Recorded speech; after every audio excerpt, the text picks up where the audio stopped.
Chico discorria rigorosamente, com uma certa facilidade impressionante, sobre economia, sobre medicina. Foi o primeiro homem religioso que se conheceu, que falou, ao contrário que muitos divulgavam, que o espiritismo é uma coisa, a ciência é outra. Chico convencia e mostrava aos espíritas, aos estudiosos do espiritismo, não, o espiritismo e a ciência têm que caminhar junto em favor do homem. Hoje, talvez não se saiba, não se dá detalhe, respondi isso numa obra brasileira de todos os tempos, a uma pergunta do Roberto Cabrini. As pesquisas que são feitas na USP de São Paulo, na Unicamp, nas universidades russas, italianas, inglesas, portuguesas, americanas e tantas outras de outros países, na Índia, onde Chico tinha à distância grandes contatos com algumas das maiores figuras e pensadores indianos. Então, Chico fez todas essas revelações e a partir daí, das nossas reportagens, aí vem a felicidade nossa, felicidade do repórter que teve este privilégio de, na primeira entrevista, 68, desculpa a insistência, no Pinga Fogo, de despertar o mundo para essas falas de Chico Xavier. Foram pesquisar e, ao contrário do que muitos pensavam, a ciência descobriu a necessidade, essas universidades desses países e muitos outros que não me ocorrem agora, criaram departamentos de hoje. O espiritismo e principalmente a psicografia é objeto de estudo em grandes universidades do mundo. E os médicos, agora, muitos professores, não se cansam de dizer em público aquilo que Chico dizia sozinho aquela vez. A medicina, em alguns casos, encontra, se não socorro, pelo menos um parceiro seguro no trabalho dos espíritas sérios, estudiosos, aqueles que estudam com total e absoluto interesse. E um detalhe, é o repórter que fala, espiritismo não se aprende do dia para a noite. Espiritismo é um estudo constante de uma história, é uma filosofia que continua sendo estudada e pesquisada.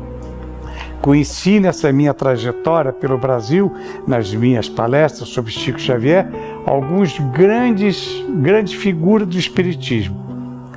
Homens encarnecidos como eu, estudiosos, seguidores do espiritismo há muitos anos e que dizem com sinceridade absoluta que ainda, seguindo o exemplo de Chico Xavier, estão estudando porque precisam muito e muito estudar.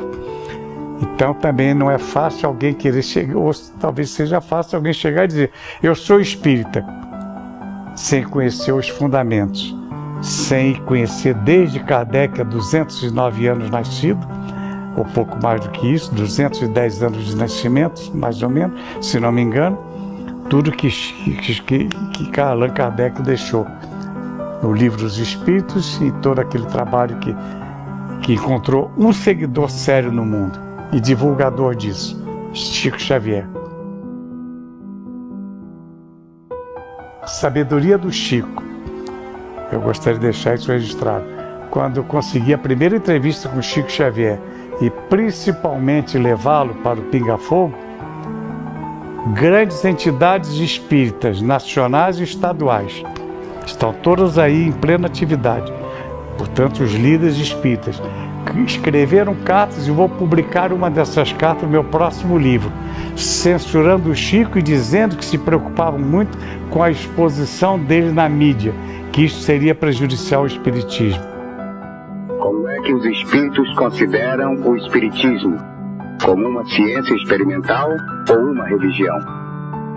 Os nossos amigos espirituais nos afirmam que, apesar do espiritismo englobar experimentações científicas valiosas para a humanidade, nós devemos interpretá-lo como doutrina que revive o Evangelho de Nosso Senhor Jesus Cristo, devidamente interpretado em sua pureza e em sua simplicidade para os nossos dias.